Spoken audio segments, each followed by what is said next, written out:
अब यहाँ पे नेट एक्सपोर्ट्स ही क्यों बोलते हैं, नेट इम्पोर्ट्स क्यों नहीं बोलते? जितनी ज़्यादा डिस्पोजेबल इनकम होगी उतना ही ज़्यादा कंजम्पशन एक्सपेंडिचर होगा। और वहीं पे अगर हम इसका उल्टा देखें, इंड्यूस्ड इन्वेस्टमेंट, इनकम कैसे लेनी है, पहले 0, फिर उसके बाद 100, 200, 300, जाके हमारा पूरा ग्राफ जो है वो कंप्लीट हो गया। इंपॉर्टेंट पॉइंट्स अबाउट एडी, तो यहाँ से भी हम देख सकते हैं कि इन्वेस्टमेंट प्लस कंजम्पशन कितना हो जाएगा हमारा AD. Morning student, so from today we are going to start our unit 3 of class 12th macro economics which is determination of income and employment. ठीक है, यानी कि हम किस किस का पता लगाएंगे, इनकम का और एम्प्लॉयमेंट का। ठीक है, क्लास 11th में जब हमने माइक्रो इकोनॉमिक्स पढ़ी थी तो वहाँ पे हम प्राइस डिटर्मिनेशन कर रहे थे, लेकिन यहाँ पे मैक्रो इकोनॉमिक्स में क्लास 12th में हम इनकम एंड एम्प्लॉयमेंट का डिटर्मिनेशन करेंगे। ठीक है, इसमें चैप्टर नंबर 1 आपका है इनकम डिटर्मिनेशन। ठीक है, और एम्प्लॉयमेंट का दूसरा चैप्टर हो जाएगा। अब इनकम हमें पता लगानी है, तो इसमें फर्स्ट टॉपिक हमारा आ जाता है एग्रीगेट डिमांड। ठीक है, अब आप लोग सोच रहे होंगे कि हैं इनकम डिटर्मिनेशन की बात हुई थी, इनकम का पता लगाना है, तो भाई हम एग्रीगेट डिमांड पे कैसे पहुंच गए? तो देखो, किसी की भी अगर इनकम पता लगानी हो तो हम क्या कर सकते हैं, उसकी डिमांड पता लगा लो। डिमांड मतलब क्या होता है कि वो कहाँ कहाँ पर पैसे खर्च करने के लिए इच्छुक है। ठीक है, वो कहाँ कहाँ पर जो भी कंज्यूमर है वो कहाँ कहाँ पर अपने जो पैसे हैं, जो इनकम है, उसको स्पेंड करता है। ठीक है, वो कंजम्पशन में स्पेंड करता है, सेविंग्स में स्पेंड करता है, या फिर इन्वेस्टमेंट में स्पेंड करता है। ठीक है, टैक्सेस में स्पेंड करता है, इन सारी चीज़ों में वो स्पेंड करता है। ठीक है, क्लास 11th में हमने डिमांड पढ़ा था। ठीक है, उसका क्या मतलब था? डिमांड वहाँ पे क्या था कि the quantity a consumer is willing to buy और परचेज़। ठीक है, कि एक कमोडिटी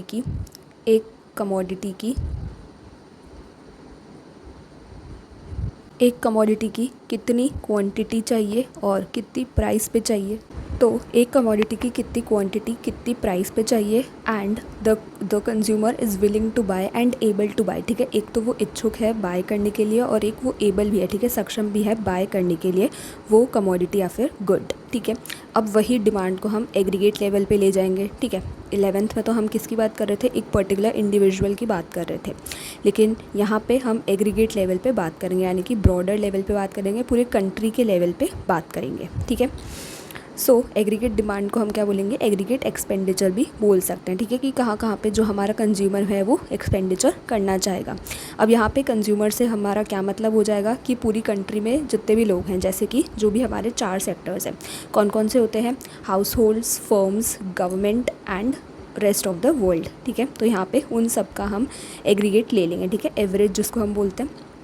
तो देखते हैं, aggregate demand refers to the total amount of money which the households, firms and government are willing to spend on purchase of goods and services during a year। ठीक है, aggregate demand क्या हो गई, total amount of money which the households, firms and government are willing, ठीक है, willing to spend on purchase of goods and services during a year। ठीक है, तो यहाँ से अगर हम देखें तो 4 बातें निकल के आती है। कौन कौन सी? एक तो पर्टिकुलर ईयर, दूसरा टोटल अमाउंट ऑफ मनी जो भी हाउस होल्ड्स, फर्म्स, गवर्नमेंट जो है वो willing to spend on purchase of goods and services during a year. ठीक है, पहला तो क्या आ जाएगा कि एक पर्टिकुलर ईयर की बात हो रही है, दूसरा purchase of goods and services होगा, तीसरा टोटल अमाउंट, यानी कि जितना भी अमाउंट मनी का है वो कौन कौन, हाउस होल्ड्स, फर्म्स और government willing to spend,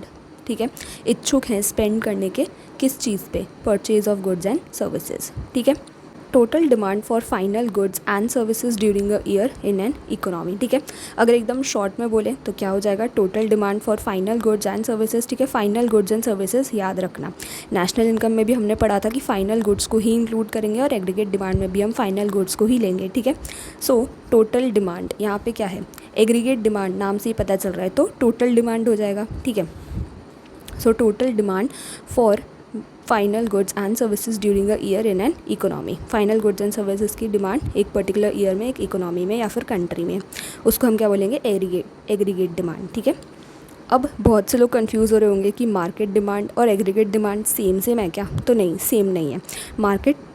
market demand में क्या होता है, वन पर्टिकुलर गुड और कमोडिटी की डिमांड की बात होती है। ठीक है, सिर्फ एक पर्टिकुलर कमोडिटी या गुड की बात होती है। ठीक है, डिमांड, लेकिन एग्रीगेट डिमांड में हम सारे ही गुड्स एंड सर्विसेज की डिमांड की बात करते हैं, ठीक है। अगर हम फीचर्स की बात करें कि what are the features of aggregate demand, ठीक है, एग्रीगेट डिमांड में क्या क्या फीचर्स होते हैं, उसमें क्या क्या इंक्लूडेड होता है, तो हम पहला देखते हैं फाइनल गुड्स, ठीक है। फाइनल गुड्स की बात हो रही है, फाइनल गुड्स को ही इंक्लूड करेंगे, इंटरमीडिएट गुड्स को इंक्लूड नहीं करेंगे, okay. Money which all the sectors are willing और planning to spend and not the real amount, ठीक है। अब यहाँ पे हम उस मनी की बात कर रहे हैं जो कि जितने भी चारों सेक्टर्स मैंने बताए उन वो विलिंग यानी कि इच्छुक हैं स्पेंड करने के लिए गुड्स एंड सर्विसेज पे, ठीक है, जो भी उन्होंने प्लान कर रखा है, ठीक है। विलिंग और प्लानिंग एक ही बात है, ठीक है। प्लान कर रहे हैं, जो कि वो प्लान कर रहे हैं स्पेंड करने का, अभी उन्होंने स्पेंड नहीं किया है, ठीक है। तो जो वो लोग रियल में स्पेंड करेंगे, रियल अमाउंट जो स्पेंड करेंगे, हम उसकी बात नहीं कर रहे हैं, हम उस अमाउंट की बात कर रहे हैं जो कि वो प्लान कर रहे हैं स्पेंड करने का, okay. Amount they have already spend, ठीक है, जो उन्होंने ऑलरेडी स्पेंड कर दिया है हम उसकी बात ही नहीं कर रहे हैं, उस अमाउंट की बात ही नहीं कर रहे हैं, ठीक है। हाँ, अब तुम लोगों के दिमाग में क्वेश्चन आ सकता है कि जो वो लोग प्लान कर रहे हैं स्पेंड करने का वो हम कैसे पता लगा सकते हैं, मतलब हम तो सिर्फ एक्चुअल रफ या फिर रियल अमाउंट ही पता लगा सकते हैं ना, हम जो वो लोग प्लान कर रहे हैं स्पेंड करने का वो कैसे पता लगा सकते हैं। तो बिल्कुल हम पता लगा सकते हैं, ठीक है, स्टैटिस्टिक्स के द्वारा।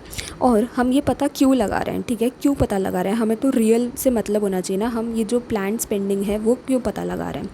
तो देखो, अगर जैसे कोई इंडस्ट्री है, ठीक है, तो वो अपना नया प्रोडक्ट लॉन्च कर रही है, तो उसको पता तो होना चाहिए ना कि लोग किस हद तक इस पे स्पेंड करने के लिए रेडी हैं, राइट। जैसे कि आईफोन है तो उसका एक अलग मार्केट है ना, कि मतलब वो आईफोन वही लोग खरीदेंगे जो कि 1 लाख या फिर 50,000 2 लाख इतना जो है स्पेंड करने के लिए रेडी हैं एक फ़ोन पे, ठीक है। वहीं पे बहुत से लोग हैं जो कि 15,000 20,000 के फ़ोन में भी खुश रहते हैं, उनको सिर्फ कैमरा से मतलब होता है, right. But iPhone is a brand, ठीक है, तो उसको ख़रीदने वाली मार्केट जो है वो अलग है, ठीक है। तो हमने जो इंडस्ट्रीज़ है उन्होंने क्या किया, पता लगाया प्लानिंग कि लोग कहाँ पे अपनी इनकम को जो है स्पेंड करना चाहते हैं, ठीक है। सो इसीलिए हम जो है एग्रीगेट डिमांड में क्या पता लगाएंगे कि हाउस होल्ड्स, फर्म्स, गवर्नमेंट और पूरा रेस्ट ऑफ द वर्ल्ड जो है वो कहाँ अपनी इनकम को स्पेंड करने के लिए रेडी है, राइट। अब इसमें थर्ड आ जाता है एडी इज़ अ एडी, ठीक है, एग्रीगेट डिमांड का शॉर्ट फॉर्म होता है AD. AD is a flow concept, ठीक है, ये एक फ्लो कॉन्सेप्ट है। फ्लो कॉन्सेप्ट मतलब क्या होता है, calculated over a period of time, ठीक है। हमने पढ़ा था कि जो स्टॉक कॉन्सेप्ट होता है उसका मतलब क्या होता है, पर्टिकुलर टाइम की बात कर रहे थे, ठीक है। लेकिन जो फ्लो कॉन्सेप्ट है उसमें हम ओवर अ पीरियड यानी कि पूरे 1 साल की बात करेंगे। अब आ जाते हैं कंपोनेंट्स ऑफ एग्रीगेट डिमांड पे। तो एग्रीगेट डिमांड के क्या क्या कंपोनेंट्स होते हैं, ठीक है, एग्रीगेट डिमांड में हम क्या क्या इंक्लूड करेंगे। तो देखो, एग्रीगेट डिमांड का फॉर्मूला ही देख लेते हैं। एग्रीगेट डिमांड का फॉर्मूला क्या हो जाएगा, C+I+G+X-M, ठीक है, CIG + X-M। याद करना भी बहुत ईजी है, जैसे DIG ऑफिसर नहीं होते, DIG अफसर, तो इसीलिए हम यहाँ पे CIG X-M कर देंगे, ठीक है, कैसे भी याद कर सकते हैं। तो इसमें 4 चीज़ें हो गई, ठीक है, जो एग्रीगेट डिमांड में हम इंक्लूड करेंगे, यानी कि 4 कंपोनेंट्स हो गए। सी क्या होता है, प्राइवेट कंजम्पशन एक्सपेंडिचर, प्राइवेट यानी कि हाउस होल्ड्स की बात हो रही है, ठीक है। आई मतलब क्या हो जाएगा, इन्वेस्टमेंट एक्सपेंडिचर, ये कौन करेंगे, फर्म्स करेंगी, ठीक है। गवर्नमेंट एक्सपेंडिचर गवर्नमेंट करेंगी, और जी मतलब गवर्नमेंट एक्सपेंडिचर, ठीक है। और X-M, एक्स मतलब क्या होता है, एक्सपोर्ट्स, M मतलब क्या होता है, इम्पोर्ट्स, ठीक है। नेट एक्सपोर्ट्स इसको हम बोलते हैं, ठीक है। अब यहाँ पे नेट एक्सपोर्ट्स ही क्यों बोलते हैं, नेट इम्पोर्ट्स क्यों नहीं बोलते, क्योंकि यही माना जाता है कि जो भी गुड्स एंड सर्विसेज जो डोमेस्टिक कंट्री में बन रहे हैं, लोग तो वही ज़्यादातर यूज़ करते हैं ना, बाहर से कम वो लोग इंपोर्ट करते हैं, ठीक है। तो इसीलिए इंपोर्ट की वैल्यू क्या हो जाएगी, लेस हो जाएगी, और एक्सपोर्ट्स की वैल्यू यानी कि बाहर हम ज़्यादा भेजेंगे, ठीक है। तो इसीलिए यहाँ पे नेट एक्सपोर्ट्स आता है कि बाहर हमने कितना ज़्यादा भेजा, क्योंकि इंपोर्ट हम कम ही करते हैं, यही माना जाता है, ओके। अब इन चारों को हम डिटेल में देखते हैं, ओके। नाउ फर्स्ट हमारा आ जाता है private households consumption expenditure, जिसका शॉर्ट फॉर्म है सी, ठीक है। It refers to the total expenditure incurred by all the households of the country on their personal consumption, ठीक है। तो जितने भी हाउस होल्ड्स हैं, ठीक है, एक कंट्री के अंदर उनका टोटल एक्सपेंडिचर जिसको हम जो कि वो लोग कहाँ पे स्पेंड करेंगे, अपने पर्सनल कंजम्पशन में, उसको हम बोलते हैं प्राइवेट कंजम्पशन एक्सपेंडिचर, ठीक है। It is influenced by disposable income, ठीक है। तो अब ये जो प्राइवेट कंजम्पशन एक्सपेंडिचर है हाउस होल्ड्स का, ठीक है, वो डिस्पोजेबल इनकम पे बहुत ही ज़्यादा डिपेंडेंट होता है। कैसे? अगर जैसे हम क्या बोल सकते हैं कि कंजम्पशन एक्सपेंडिचर जो है वो डायरेक्टली प्रोपोर्शनल है डिस्पोजेबल इनकम से, ठीक है। जितनी ज़्यादा डिस्पोजेबल इनकम होगी उतना ही ज़्यादा कंजम्पशन एक्सपेंडिचर होगा, और जितनी कम डिस्पोजेबल इनकम होगी उतना ही कम हम एक्सपेंडिचर करेंगे। लेकिन ये तो बताओ कि डिस्पोजेबल इनकम होता क्या है। तो देखो, डिस्पोजेबल इनकम मतलब disposable income refers to the income from all sources, ठीक है, सारे सोर्सेज से जितनी भी इनकम है which is available to households, जो कि हाउस होल्ड्स के पास अवेलेबल है for spending on consumption and savings, ठीक है। तो कंजम्पशन और सेविंग्स में स्पेंड करने के लिए हाउस होल्ड्स के पास जितनी भी इनकम अवेलेबल है सारे सोर्सेज से मिला करके उसको हम क्या बोलते हैं, डिस्पोजेबल इनकम, ठीक है। डिस्पोजेबल जैसे देखो नाम से ही पता चल रहा है, जिसको हम डिस्पोज करेंगे, ठीक है, जिसको हम बाहर देंगे, ठीक है। किस लिए देंगे? कंजम्पशन और सेविंग्स में देंगे, ठीक है। एक और डेफिनेशन इसकी कई जगह आती है कि income left after making all the necessary payments, ठीक है। जितने भी नेसेसरी पेमेंट्स हैं उनको करने के बाद जो हमारे पास इनकम बची है उसको हम क्या बोलेंगे, डिस्पोजेबल इनकम। अब ये जो नेसेसरी पेमेंट्स हैं इसमें क्या क्या आ सकता है, ठीक है। तो ये हमारी पूरी इनकम है, इसमें से हम क्या माइनस कर देते हैं, टैक्सेस या फिर इन्वेस्टमेंट, ठीक है। उसके बाद जो हमारे पास बचेगा वो क्या हो जाएगी, हमारी डिस्पोजेबल इनकम, ठीक है। ओके, नाउ सेकंड आ जाएगा इन्वेस्टमेंट एक्सपेंडिचर, जिसका शॉर्ट फॉर्म हो जाएगा आई, ठीक है। आई मतलब इन्वेस्टमेंट एक्सपेंडिचर। तो देखो ये जो चारों हैं ये हम ऑलरेडी नेशनल इनकम के एक्सपेंडिचर मेथड में पढ़ चुके हैं, वही सेम है, बस यहाँ पे थोड़ा सा अलग है और इसमें और भी नई चीज़ें ऐड कर दी गई हैं, ठीक है। तो देखो investment expenditure refers to the total expenditure, ठीक है। वही ये जितने भी चार हैं CIG X-M वो क्या है, टोटल एक्सपेंडिचर है, ठीक है। ये हर बार लिखना पड़ेगा अपने को। तो it refers to the total expenditure incurred by private firms, ठीक है। अब प्राइवेट फर्म्स ने कैपिटल गुड्स पे जितना भी टोटल एक्सपेंडिचर किया है वो क्या हो जाएगा, इन्वेस्टमेंट एक्सपेंडिचर, ठीक है। कैपिटल गुड्स देखते हैं, it includes addition to the stock of physical capital assets, जैसे कि, ठीक है, हम क्या कर रहे हैं, एडिशन कर रहे हैं। इन्वेस्टमेंट मतलब मैंने पहले ही बताया है, इन्वेस्टमेंट मतलब क्या होता है, एडिशन करना होता है। किस में एडिशन कर रहे हैं, स्टॉक में। किसके स्टॉक में, कैपिटल एसेट्स के स्टॉक में, ठीक है। कैपिटल एसेट्स के स्टॉक में, जैसे कि मशीनरी, ठीक है। हम हमारी जो फर्म्स हैं, इंडस्ट्रीज़ हैं, उसमें क्या कर रहे हैं, नई नई मशीनरीज़ और ऐड कर रहे हैं, राइट, कि ताकि जल्द से जल्द प्रोडक्शन हो, फिर हम सेल्स करें, है ना। जितने भी इक्विपमेंट्स हैं उनमें हम उनको बढ़ा रहे हैं, ठीक है, इक्विपमेंट्स बढ़ा रहे हैं। बिल्डिंग्स हम बहुत ज़्यादा ख़रीद रहे हैं ताकि ज़्यादा जगहों पर हम जो है प्रोडक्शन कर पाएँ। एंड चेंज इन इन्वेंट्री, ठीक है, चेंज इन इन्वेंट्री, ठीक है। तो दो तरीके के स्टॉक में हम एडिशन कर रहे हैं। पहला कौन सा हो गया, स्टॉक कैपिटल एसेट्स का, और दूसरा क्या हो गया, इन्वेंट्री स्टॉक, ठीक है। इन्वेंट्री हम ऑलरेडी पढ़ चुके हैं। इन्वेंट्री मतलब क्या होता है, जितने भी गुड्स एंड सर्विसेज हमने प्रोड्यूस किए हैं, ठीक है। तो इन्वेंट्री मतलब क्या हो गया, स्टॉक ही होता है। अब चेंज इन इन्वेंट्री हम कैसे निकालते हैं, हमें पता ही है, closing stock minus opening stock, ठीक है। कि ओपनिंग स्टॉक यानी कि साल के स्टार्टिंग में, यानी कि पिछले साल का जो बचा हुआ स्टॉक था वो कितना था, और क्लोजिंग स्टॉक यानी कि इस पूरे साल में हमने जितना भी स्टॉक जो है प्रोड्यूस किया है उसकी वैल्यू कितनी है। उन दोनों को माइनस करेंगे तो हमारा चेंज इन इन्वेंट्री आ जाएगा, ओके, कि इस साल में, इस पर्टिकुलर साल में हमने कितना प्रोड्यूस किया है। अब यहाँ पे जो हमारा इन्वेस्टमेंट एक्सपेंडिचर है उसके दो टाइप्स हैं, ठीक है। पहला आ जाएगा इंड्यूस्ड इन्वेस्टमेंट और दूसरा आ जाएगा ऑटोनॉमस इन्वेस्टमेंट। ऑटोनॉमस इन्वेस्टमेंट मतलब क्या होता है, not influenced by the level of income, ठीक है। चाहे इनकम का लेवल कितना भी हो, ये ऑटोनॉमस इन्वेस्टमेंट उससे इन्फ्लुएंस नहीं होता, ठीक है। और वहीं पे अगर हम इसका उल्टा देखें, इंड्यूस्ड इन्वेस्टमेंट, तो वो क्या हो जाएगा, इनकम लेवल से इन्फ्लुएंस होगा। तो यहाँ पे वही है कि only autonomous investment is considered for the calculation of aggregate demand, ठीक है। यहाँ पे हम सिर्फ और सिर्फ ऑटोनॉमस इन्वेस्टमेंट को ही कंसिडर करेंगे, इंड्यूस्ड इन्वेस्टमेंट को कंसिडर नहीं करेंगे, ओके।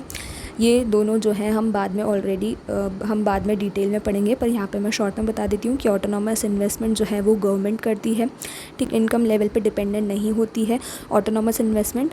और जो इंड्यूस्ड इन्वेस्टमेंट होता है वो फर्म्स करती हैं, ठीक है, ताकि उनको ज़्यादा से ज़्यादा प्रॉफिट हो, प्रॉफिट मोटिव के लिए करती है इन्वेस्टमेंट।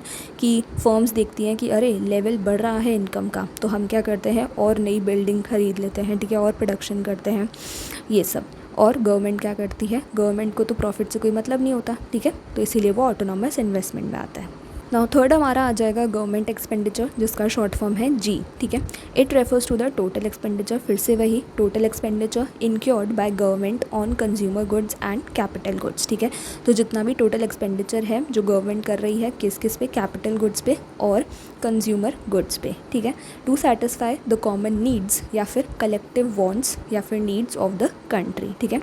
सो कॉमन नीड्स या फिर कलेक्टिव वांट्स पे जितना भी एक्सपेंडिचर कर रही है गवर्नमेंट कैपिटल गुड्स पे और कंज्यूमर गुड्स पे, उसका हम क्या बोलते हैं, गवर्नमेंट एक्सपेंडिचर, ओके। अब कंजम्पशन एक्सपेंडिचर में क्या क्या आ जाएगा, is incurred to meet public needs, ठीक है, इसमें पब्लिक नीड्स की बात होगी, like law and order, education, health, transport, defence. तो इन सारी जगहों पे जितना भी गवर्नमेंट एक्सपेंडिचर करेगी उससे वो किस में आ जाएगा, कंजम्पशन एक्सपेंडिचर में, ठीक है, यानी कि कंज्यूमर गुड्स में, ठीक है। अब आ जाते हैं कैपिटल गुड्स में, तो इन्वेस्टमेंट एक्सपेंडिचर कैपिटल गुड्स पे होएगा, ठीक है, involves construction of highways, roads, dams, power plants, ठीक है। तो अगर गवर्नमेंट जो है रोड बना रही है, डैम बना रही है, तो वो सब किस में आ जाएंगे, इन्वेस्टमेंट एक्सपेंडिचर बाय गवर्नमेंट में, यानी कि कैपिटल गुड्स, ठीक है। ना फोर्थ एंड लास्ट कंपोनेंट हमारा एग्रीगेट डिमांड का आ जाता है नेट एक्सपोर्ट्स, जिसका फॉर्मूला क्या हो जाएगा, एक्स माइनस एम। एक्स मतलब क्या होता है, एक्सपोर्ट्स, और एम मतलब क्या होता है, इम्पोर्ट्स, ठीक है। इन दोनों की स्पेलिंग में ही आपको दिख रहा होगा, सेकेंड लेटर इसका एक्स है एक्सपोर्ट्स का और एम इम्पोर्ट्स का सेकेंड लेटर है, ठीक है, तो याद करने में ईजी हो जाएगा। अब एक्सपोर्ट्स क्या होता है, demand for goods produced with in the domestic territory of a country by the rest of the world, ठीक है, यानी कि हम हमारी कंट्री, डोमेस्टिक कंट्री के अंदर जितने भी गुड्स एंड सर्विसेज प्रोड्यूस कर रहे हैं उनकी जो बाहर रेस्ट ऑफ द वर्ल्ड है, ROI में कितनी डिमांड है, ठीक है। वहीं पे अगर हम उल्टा कर दें कि demand of residents of a country for goods and services that have been produced abroad, ठीक है, यानी कि रेस्ट ऑफ द वर्ल्ड जितना भी है, रेस्ट ऑफ द वर्ल्ड जितना भी है, सॉरी ये ROW आएगा, ठीक है, ROW और rest of the world ROW, ठीक है। So rest of the world में जितनी भी जो है, यानी कि बाहर से, यानी कि रेस्ट ऑफ द वर्ल्ड से अगर हम गुड्स एंड सर्विसेज को इंपोर्ट करें, ठीक है, अपने डोमेस्टिक टेरिटरी में मंगा रहे हैं तो वो इंपोर्ट्स हो जाएगा, और अगर हमारे डोमेस्टिक टेरिटरी में बने हुए गुड्स एंड सर्विसेज अगर हम बाहर एक्सपोर्ट कर रहे हैं तो वो एक्सपोर्ट्स में आ जाएगा, ठीक है, बाहर भेज रहे हैं तो एक्सपोर्ट्स में आ जाएगा। तो अब जो एग्रीगेट डिमांड है वो हम 2 सेक्टर मॉडल पे पढ़ेंगे, ठीक है। 2 सेक्टर मॉडल मतलब क्या होता है, 2 सेक्टर यानी कि 2 सेक्टर मॉडल हम ऑलरेडी पढ़ चुके हैं, जो हमारा चैप्टर नंबर 1 था नेशनल इनकम का, ठीक है, उसमें 2 सेक्टर क्या था, 2 सेक्टर अगर हों तो उसमें क्या हो जाएगा, सिर्फ हाउस होल्ड और फर्म्स को इंक्लूड करेंगे, और 4 सेक्टर जो होता है 4 सेक्टर इकोनॉमी, उसमें हम क्या करते हैं, हाउस होल्ड्स, फर्म्स, गवर्नमेंट और रेस्ट ऑफ द वर्ल्ड, इन चारों को इंक्लूड करते हैं, ठीक है। तो अब यहाँ पे हम सिर्फ और सिर्फ एग्रीगेट डिमांड 2 सेक्टर मॉडल की ही बात करेंगे, यानी कि AD = C+I हो जाएगा, ठीक है, C+I हो जाएगा उसका फॉर्मूला, प्लस G, और वो जो X - M था वो हमने हटा दिया, ठीक है। C मतलब क्या हो जाएगा, प्राइवेट कंजम्पशन एक्सपेंडिचर, और I मतलब इन्वेस्टमेंट एक्सपेंडिचर। बस इन 2 की ही हम बात करेंगे, कंजम्पशन और इन्वेस्टमेंट, ठीक है। तो अब हम पढ़ते हैं AD शेड्यूल, ठीक है। AD शेड्यूल मतलब कुछ नहीं है, शेड्यूल मतलब टेबल होता है, ठीक है, ठीक है। अब AD शेड्यूल पढ़ने से पहले एक चीज़ हम देख लेते हैं कि इनकम जो है वो डायरेक्टली प्रोपोर्शनल होती है एग्रीगेट डिमांड से, ठीक है। अगर इनकम बढ़ी तो एग्रीगेट डिमांड बढ़ेगा, अगर इनकम कम हुई तो एग्रीगेट डिमांड भी कम होएगा, ठीक है, यानी जैसे जैसे इनकम बढ़ेगी वैसे वैसे हमारा एग्रीगेट डिमांड भी बढ़ता जाएगा, ओके। अब ये टेबल है, देखो बहुत आसान है, अमाउंट इन रुपीज़ या फिर करोड़ में दिए हुए हैं इसमें, ठीक है। 4 कॉलम हमें बनाने हैं, पहला इनकम का, दूसरा कंजम्पशन का, तीसरा इन्वेस्टमेंट का, और चौथा AD यानी C+I, इन दोनों को ऐड करके AD कॉलम बना देंगे, ठीक है। अब देखो मैंने ईजी लिए हैं, इनकम का शॉर्ट फॉर्म Y हो जाएगा, कंजम्पशन का शॉर्ट फॉर्म C, इन्वेस्टमेंट का शॉर्ट फॉर्म I, और AD का शॉर्ट फॉर्म तो पता ही एग्रीगेट डिमांड है, C+I हो जाएगा। ठीक है, इनकम कैसे लेनी है, पहले 0, फिर उसके बाद 100, 200, 300, ठीक है, 100 का गैप लेना है। और कंजम्पशन 40 ले लो सबसे पहले, फिर उसके बाद प्लस 80 करते जाओ। ठीक है, तो 40, 120, 200 ऐसे। फिर इन्वेस्टमेंट हमें फ़िक्स रखना है 20, ठीक है, 20, 20, 20, और फिर 40 + 20 60, 120 + 20 140 ऐसे करेंगे। तो इनका डिफरेंस भी कितना आ जाएगा, 80। तो पहला निकाल लो 60, फिर प्लस 80 करके पूरी टेबल बन जाएगी। ठीक है, अब इस टेबल से हम क्या देख रहे हैं कि जब इनकम 0 है तभी भी हमारा कुछ ना कुछ कंजम्पशन हो रहा है, हमारा 40 कंजम्पशन हो रहा है। ठीक है, वहीं पे जब इनकम 0 है तब भी हम इन्वेस्टमेंट कर रहे हैं। ठीक है, और दूसरा क्या हो जाएगा कि हमारा जो इन्वेस्टमेंट है वो फिक्स है। ठीक है, तीसरा क्या हो जाएगा कि कंजम्पशन प्लस एक्सपेंडिचर कर रहे हैं तो हमें एग्रीगेट डिमांड मिल रहा है। और क्या हो जाएगा कि जैसे जैसे हमारी इनकम बढ़ रही है वैसे वैसे कंजम्पशन भी बढ़ रहा है। ठीक है, और हमने क्या देखा कि एक टाइम ऐसा आएगा, एक पॉइंट ऐसा आएगा जहाँ पे हमारी जितनी इनकम है उतना ही हम टोटल कंजम्पशन भी करेंगे। ओके,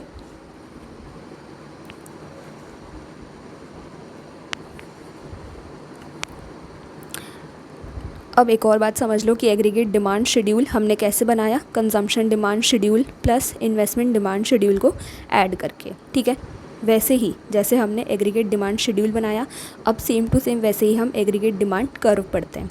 ठीक है, या फिर जिसको हम बोलते हैं डायग्रामेटिक रिप्रेजेंटेशन देखते हैं एग्रीगेट डिमांड कर्व का, वो कैसे निकालेंगे, consumption demand curve plus investment demand curve. ठीक है, चलो देखते हैं। ये रहा हमारा एग्रीगेट डिमांड कर्व। ठीक है, वाई एक्सिस पे हम क्या बनाएंगे, एडी या फिर एक्सपेंडिचर इन रुपीज़ या फिर करोर्स। ठीक है, और जो हमारी एक्स एक्सिस है उस पे हम क्या बनाएंगे, इनकम इन करोर्स। ठीक है, तो इनकम जो है वो बढ़ती जा रही है और यहाँ पे जो हमारा एडी है वो बढ़ता जा रहा है। ओके, अब देखो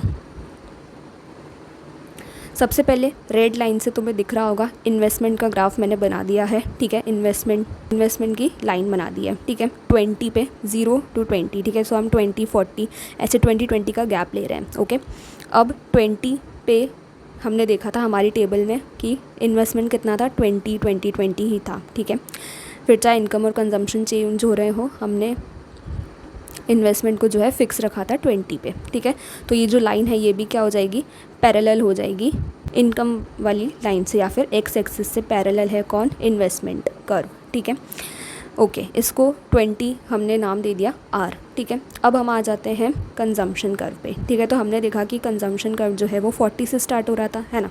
टेबल में हम देख सकते हैं कि कंजम्पशन जो है वो 40 से स्टार्ट हो रहा है, राइट, इनकम 0 से स्टार्ट हो रही है। तो इसीलिए कंजम्पशन कर्व जो है वो हमने 40 से स्टार्ट करना है। 40 से स्टार्ट करेंगे और फिर ऐसे ये बढ़ते बढ़ते जब हम पॉइंट्स मार्क करेंगे तो ये ऐसी अपवर्ड जाती हुई लाइन बनेगी कंजम्पशन की। ठीक है, तो इसको हम C नाम दे देंगे शॉर्ट फॉर्म, और इसको हमने क्या नाम दे दिया, S। ओके, और फिर अब हम एग्रीगेट डिमांड का कर्व बनाएंगे। वो कहाँ से स्टार्ट हो रहा था, 60 से, तो इसीलिए 60। फिर उसके बाद ऐसे जब हम पॉइंट्स मार्क करेंगे तो वो पूरे अपवर्ड मूवमेंट ही होगा उन सब का, और AD की भी लाइन जो है वो ऊपर जाती है, AD कर्व भी अपवर्ड मूवमेंट शो करेगा। तो AD = C+I हो जाएगा। तो अब हमने देखा कि AD और C के बीच में जो गैप था वो क्या हो जाएगा, हमारा इन्वेस्टमेंट हो जाएगा। क्यों, क्योंकि एग्रीगेट डिमांड क्या है, कंजम्पशन प्लस इन्वेस्टमेंट है। ठीक है, तो अब अगर AD और कंजम्पशन इक्वल होते तो फिर ये सेम लाइन पे ड्रॉ होते, लेकिन ये सेम लाइन पे ड्रॉ तो हो नहीं रहे, सेम कर्व तो है नहीं इनका, कुछ ना कुछ डिस्टेंस पे है, डिफरेंस पे है। ठीक है, तो ये डिफरेंस क्या शो कर रहा है, ये डिफरेंस किसका है, इन्वेस्टमेंट का है। ठीक है, वहीं पे एक और बात देख लो कर्व से ही कि ये जो 0 से 40 तक का ये जो है, यानी हमने जो टेबल में कंजम्पशन देखा था ना 40 से स्टार्ट हो रहा है, तो ये क्या शो कर रहा है, इसको हम क्या बोलेंगे, O से S तक का, उसको हम क्या बोलेंगे, C बार। ठीक है, ये C बार क्या है, ऑटोनॉमस कंजम्पशन है, कि हमारी इनकम 0 है तब भी हम कुछ ना कुछ कंजम्पशन तो करेंगे ही। और यहाँ पे इनकम के भी पॉइंट्स मार्क कर देना। ठीक है, 0, फिर उसके बाद क्या था, 100 और 200 300। ठीक है, ऐसे मार्क कर देना, 400 500 और 600। ठीक है, तो अब जाके हमारा पूरा ग्राफ जो है वो कंप्लीट हो गया। तो अब हमें बताना है इंपॉर्टेंट पॉइंट्स अबाउट एडी, ठीक है, एग्रीगेट डिमांड, या फिर हम इसको बोल सकते हैं कि कंक्लूजन हमें बताना है कि क्या क्या 5-6 कंक्लूजन्स हैं, ठीक है, कि हमने जब एग्रीगेट डिमांड का शेड्यूल देखा, टेबल देखी, तो हमें क्या क्या पता चला, और एग्रीगेट डिमांड का कर्व देखा, डायग्रामेटिक रिप्रेजेंटेशन देखा, तो हमें क्या क्या पता चला, ठीक है। तो देखो पहला क्या लिखना है, A D is equals to C plus I, बिल्कुल A D is assume to be a function of only consumption demand and investment demand, ठीक है। 2 सेक्टर मॉडल हम ऑलरेडी पढ़ चुके हैं। सेकेंड क्या आ जाएगा, positive consumption even when income level is zero, ठीक है। तो हमने देखा कि जो कंजम्पशन है वो पॉजिटिव है, ठीक है, पॉजिटिव है, यानी कि ये वाई एक्सिस पे पॉजिटिव में है, ठीक है, वो नेगेटिव में नहीं जा रहा है, right. So there is always some minimum level consumption even when income is zero, ठीक है। तो हम हमेशा कंज्यूम तो करेंगे ही, भले ही हमारी इनकम नहीं हो रही हो, ठीक है, भले ही हम कोई भी इनकम नहीं कर रहे हो, तब भी हम कंजम्पशन तो करेंगे ही सही, ठीक है, भूखे तो रहेंगे नहीं, राइट। तो ये जो मिनिमम लेवल कंजम्पशन है, इसी को हम क्या बोलते हैं, ऑटोनॉमस कंजम्पशन या फिर सी बार, ठीक है। अब ये ऐसा क्यों होता है, वाई इट हैपन्स, तो it happens because people need certain basic goods and services to sustain themselves, ठीक है। सर्वाइवल करने के लिए उन्हें कुछ ना कुछ तो बेसिक कंजम्पशन करना ही पड़ेगा ना, भले ही उनकी इनकम ज़ीरो हो, right. So if income is zero, तब भी वो क्या करेंगे, सर्वाइवल के लिए कुछ ना कुछ कंजम्पशन ज़रूर करेंगे गुड्स एंड सर्विसेज का, उसी को हमने क्या बोला है, ऑटोनॉमस कंजम्पशन, राइट। अब ये ऑटोनॉमस कंजम्पशन ये आएगा कहाँ से, क्योंकि हमारी इनकम तो ज़ीरो है ना, तो हम ये कंजम्पशन कर कैसे रहे हैं, तो देखो पास्ट सेविंग्स से, या फिर हमने जो पहले सेव करके रखा था उससे हम कर रहे हैं कंजम्पशन, या फिर हमने क्या सेल कर दिया, सेल ऑफ एसेट्स, या फिर हम कहीं से बोरोइंग करके ले रहे हैं, कहीं से उधार ले लिया और फिर हम कंजम्पशन कर रहे हैं, या फिर हमने जो हमारे पास कुछ एसेट्स थी उनको बेच करके जो मनी आई है, जो पैसे आए हैं, उसी से हम जो है गुड्स एंड सर्विसेज का कंजम्पशन कर रहे हैं, पर हम कर ज़रूर रहे हैं, यही इसी ये मेन पॉइंट बता रहा है, ठीक है। तो अब हमें टेबल से भी समझाना है और फिगर से, यानी कि ग्राफ से भी समझाना है कि कैसे जो ऑटोनॉमस कंजम्पशन है वो हो रहा है। तो देखो in the table consumption of ₹40 crore when Y is equals to zero is termed as autonomous consumption, ठीक है। तो ये आ गई हमारी टेबल, ठीक है। तो यहाँ पे ये जो 40 जो है इसको हम क्या बोल देंगे, ऑटोनॉमस कंजम्पशन, ठीक है। हमारी इनकम जो है वो ज़ीरो है, तभी भी हम 40 कंजम्पशन कर रहे हैं, तो ये ऑटोनॉमस कंजम्पशन हुआ। वहीं पे in figure consumption curve starts from point S and not from origin, ठीक है। अब कंजम्पशन कर्व पे आ जाते हैं, तो देखो ये जो कंजम्पशन कर्व है ग्रीन वाला, ये कहाँ से स्टार्ट हो रहा है, एस पॉइंट से स्टार्ट हो रहा है, ठीक है, 40 से स्टार्ट हो रहा है, ना कि 0 से स्टार्ट हो रहा है, राइट। द पॉजिटिव, ठीक है, ये प्लस वी ई पॉजिटिव है, मैंने शॉर्ट फॉर्म में लिखा है, the positive consumption at zero level income O S, ठीक है, 0 से लेके एस तक का indicates level of autonomous consumption C bar, ठीक है। तो ये जो ओ से लेकर के एस तक का जितना भी है, ये कितना है हमारा ऑटोनॉमस कंजम्पशन सी बार। थर्ड आ जाएगा स्लोप ऑफ कंजम्पशन कर्व, कि कंजम्पशन कर्व का स्लोप कैसा है, तो slope upward because consumption increases with increase in income, ठीक है। देखो यहाँ पे दिख रहा होगा, ठीक है, कंजम्पशन कर्व कैसा है, अपवर्ड मूवमेंट है इसका, ठीक है, ऊपर की ओर जा रहा है, क्यों, क्योंकि जैसे जैसे इनकम जो है बढ़ रही है, इनकम जैसे 100 से हो गई कितनी 500, ठीक है, 100 से हो गई 200, 300, 400, 500 ऐसे बढ़ती जा रही है, ठीक है। तो देखो हमारा कंजम्पशन कर्व भी बढ़ता जा रहा है, हम जितनी इनकम बढ़ रही है उतना ज़्यादा कंज्यूम करते जा रहे हैं। Proportionate increase in consumption is less than that of income, ठीक है। हालांकि हमने ये देखा कि भले ही इनकम जैसे जैसे बढ़ रही है वैसे वैसे कंजम्पशन तो बढ़ ही रहा है, लेकिन उतनी तेज़ी से नहीं बढ़ रहा है, ठीक है। प्रपोर्शनेट इंक्रीज जो कंजम्पशन का है वो कम ही है, इनकम हमारी ज़्यादा बढ़ रही है लेकिन हम कंज्यूम कम कर रहे हैं। ऐसा क्यों, क्योंकि after reaching a particular level people start saving, ठीक है। हम जो है इनकम तो हमारी बढ़ रही है लेकिन हम कंज्यूम जो है धीरे धीरे बढ़ा रहे हैं, और जो बचा हुआ जो है उसको हम क्या कर रहे हैं, सेव करना स्टार्ट कर रहे हैं। इसीलिए ऐसा हो रहा है कि प्रोपोर्शनेट इंक्रीज़ जो है कंजम्पशन का वो कम है प्रोपोर्शनेट इंक्रीज़ ऑफ इनकम से। फोर्थ आ जाएगा slope of autonomous investment curve, ठीक है। इन्वेस्टमेंट एक्सपेंडिचर आई जिसको हमने बोला था is a straight line parallel to the x axis, हमने ग्राफ में भी देखा था, ठीक है। ये देखो जो हमारा इन्वेस्टमेंट कर्व है वो कैसा है, स्ट्रेट लाइन है और पैरेलल है किसके, एक्स एक्सिस के, ओके, और फिक्स है एकदम 20 पे ही, as it is assume to be independent of the level of income, ठीक है। यानी कि देखो अब ये इनकम है, ठीक है, इनकम भले ही 100 हो जाए, 200 हो जाए, 300 हो जाए, 400 हो जाए, इन्वेस्टमेंट को कोई मतलब नहीं है, वो 20 पर ही फिक्स रहेगा, ठीक है, यह बस यही बताना है। अब टेबल में आ जाओ। As seen in table investment remains constant at ₹20 crore. ठीक है, हमने टेबल में देखा था कि जो इन्वेस्टमेंट की जो टेबल थी उसमें 20 ही था, यानी कि कांस्टेंट था 20 करोड़ पे ही। इन फिगर में अगर हम देखें तो OR indicates the level of autonomous investment. ठीक है, यानी फिगर में ये जो O से लेकर के R तक का ये जो है इसको हम क्या बोलेंगे, ऑटोनॉमस इन्वेस्टमेंट। ठीक है, और ये जो है 0 से 40 यानी 0 O से S। ठीक है, OR कितना है, ऑटोनॉमस इन्वेस्टमेंट, और OS कितना था, ऑटोनॉमस कंजम्पशन। राइट, फिफ्थ आ जाएगा starting point of AD curve और C+I कर्व। ठीक है, इन टेबल में हमने देखा था कि AD is ₹60 crore at zero level of income. ठीक है, ये देख लो टेबल में हमारी इनकम जो है 0 है, लेकिन हमारा AD यानी C+I कितना है, 60 है। और अगर हम कर्व को देखें तो AD curve starts from point T as at zero level of national income. तो ये देखो, ये जो हमारा AD कर्व है ब्लैक लाइन से जिसको मैंने बनाया है वो क्या है, T से स्टार्ट हो रहा है। ठीक है, 60 से स्टार्ट हो रहा है, ना कि 0 लेवल से, है ना। और ये जो O से लेकर के T है ये कितना हो जाएगा, हमारा AD हो जाएगा। ठीक है, तो अगर हम टोटल AD की बात करें यानी कि OT की बात करें तो हम उसको ऐसे भी बोल सकते हैं, OR यानी कि इन्वेस्टमेंट प्लस OS यानी कि autonomous consumption is equals to AD हो जाएगा। तो यहाँ से भी हम देख सकते हैं कि इन्वेस्टमेंट प्लस कंजम्पशन कितना हो जाएगा, हमारा AD हो जाएगा। राइट, बस उसी को यहाँ पे लिख देना है कि AD is equals to OS plus OR। OS क्या है, ऑटोनॉमस कंजम्पशन, और OR क्या है, ऑटोनॉमस इन्वेस्टमेंट। अब लास्ट पॉइंट, सिक्स्थ पॉइंट इसमें आ जाएगा हमारी कंक्लूजन में कि स्लोप ऑफ AD कर्व। ठीक है, AD कर्व का स्लोप कैसा है, सो AD curve has a positive slope which indicates that income increases. ठीक है, जैसे जैसे इनकम इंक्रीज होगी वैसे वैसे हमारा AD कर्व भी बढ़ता जाएगा। ठीक है, उसकी स्लोप कैसी है, अपवर्ड मूवमेंट है, अपवर्ड डायरेक्शन में। AD और एग्रीगेट एक्सपेंडिचर ऑल्सो इंक्रीजेस। ठीक है, तो AD और यानी एग्रीगेट डिमांड या फिर एग्रीगेट एक्सपेंडिचर एक ही बात है, वो बढ़ता जाएगा जैसे जैसे इनकम जो है वो बढ़ेगी। राइट, मिलते हैं नेक्स्ट वीडियो में। Thank you.